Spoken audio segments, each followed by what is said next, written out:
हरे कृष्णा। श्रीमद् भागवत गीता यथारूप अध्याय 10 श्लोक संख्या 19।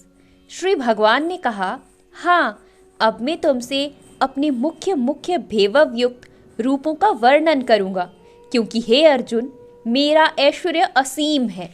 तात्पर्य, कृष्ण की महानता तथा उनके ऐश्वर्य को समझ पाना संभव नहीं है।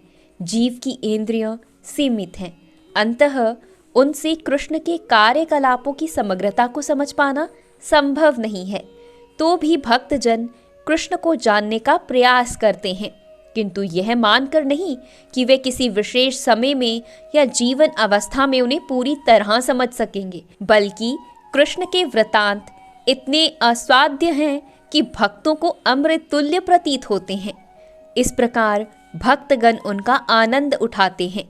भगवान के ऐश्वर्य तथा उनकी विविध शक्तियों की चर्चा चलने में शुद्ध भक्तों को दिव्य आनंद मिलता है।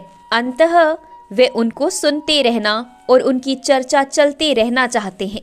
कृष्ण जानते हैं कि जीव उनके ऐश्वर्य के विस्तार को नहीं समझ सकता, फलांत वे अपनी विभिन्न शक्तियों के प्रमुख स्वरूपों का ही वर्णन करने के लिए राजी होते हैं।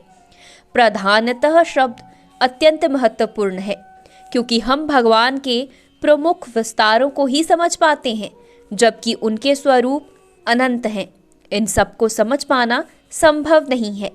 इस श्लोक में प्रयुक्त विभूति शब्द उन ऐश्वर्यों का सूचक है जिनके द्वारा भगवान सारे विश्व का नियंत्रण करते हैं।